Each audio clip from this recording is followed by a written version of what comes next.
built into doing that. How many of you have heard of the Cult Awareness Network? Okay, well, the Cult Awareness Network, this just shows you how covert they are. The Cult Awareness Network was a group of people that got together to kind of, most of them families who'd lost children to various cults. And they got together at meetings to kind of educate each other about cults, what could they do to their kid, what could they do to help their kids, that kind of thing. Well, Scientology came to me and a bunch of other people, 99 other people, and said, can you just sign this thing? You know, we're going to handle the Cult Awareness Network because we're sick of that word cults. You know, it shouldn't be around anyway.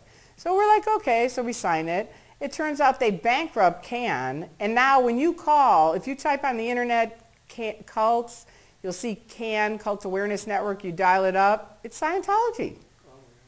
How's that for how bad is that? When 9/11 happened, I was on the internet with my friends, and it comes up for mental health. You have to understand they're totally against mental health, as most of you saw from Tom Cruise, right? I mean, totally. They're fanatics about it. Now, Tom Cruise doesn't know L. Ron Hubbard died with psych drugs in him, right? But he did. Yep, he did. But they're completely against it. So now Bush comes out after 9/11, and he's talking, and I'm on the internet, and I see for mental health, call 1-800-for-truth. And I go, that's the Dianetic hotline. And we call Fox, they take it off right away, and I think, I want to hear this. So I call up and I go, 1-800-for-truth? What? I said, you're for mental health? And this little 17-year-old girl goes, uh-huh, Dianetics, modern science of mental health. And you just think, that's pathetic. But see, that's how tricky they are. And they have the people like myself who went out after the earthquakes. I went out and passed out the Way to Happiness. Have you ever heard of that? That's another one of the Scientology things. See, they have all these other arms that came under a thing called ABLE, which is, what is ABLE? I'm like off my notes now. Wait, just a second. Oh, okay. Anyway, ABLE is, what is ABLE, Mark? Yeah, it's Association for Better Living and Education. Yeah, that's ABLE. And ABLE, they started basically, this is my opinion, but I feel like they started it basically to quote-unquote handle social problems, but also to increase their PR. Because nobody liked Scientology, so it was like, and I kept saying to them, you guys got to do something in the community. You're not doing anything. You know, all you do is get people into Scientology. So they started ABLE, and ABLE is Narconon, Criminon, Way to Happiness, and Applied Scholastics. Now, Narconon is to handle drugs, and we just got them kicked out of the state of California. They'd weaseled into the school systems and saying, we're not part of the Church of Scientology. And a bunch of people that worked at Narconon wouldn't give their names, but they definitely spoke about it to the journalists. And finally, the journalist called me and said, we've got to have a name on this. And I said, well, give me the quotes, and I'll see if I can. Because I definitely worked at Narconon, not long, but long enough. And the main quote I gave him was, it's definitely part of the Church of Scientology. It is. I watched them send their faxes up every Thursday before 2. That's the ending date for them, and man, it's a zoo there. So they kicked him out.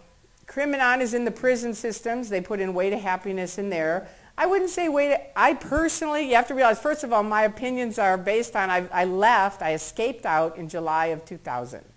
So I've only been out 5 years. So I'm still always learning things and getting educated myself on this stuff. But right now, today, I can say I still don't think Way to Happiness is that bad. It's basically just basic principles like the 10 Commandments.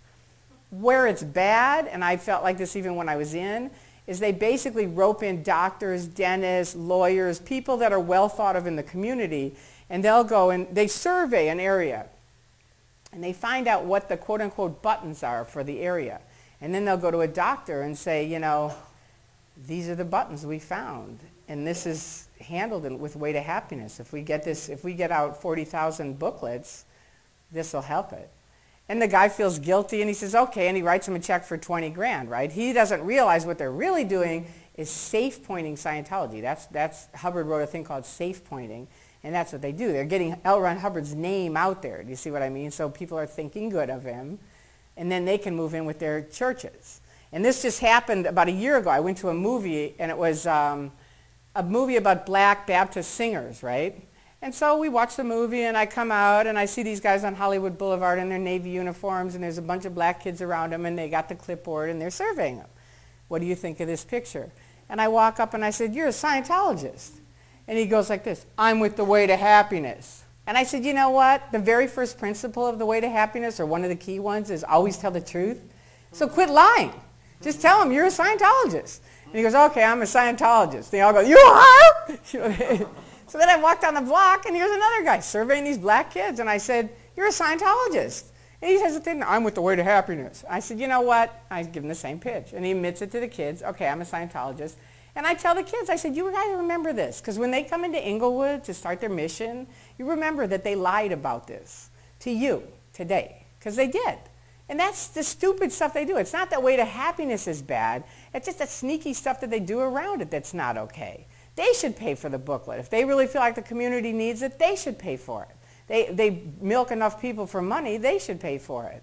But they don't. They get other people to pay for it, not realizing, wait a minute, the money I'm forking out is to help their PR. Are you with me? Okay.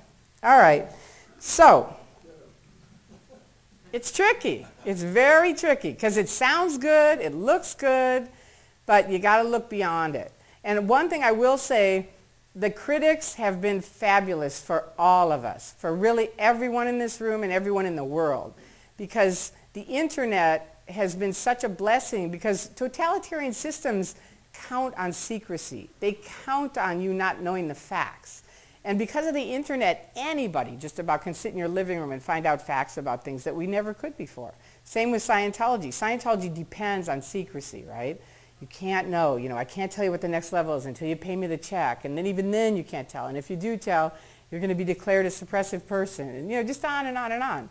But now they can't do that, because I, myself, went into my living room, and I'll tell you about that.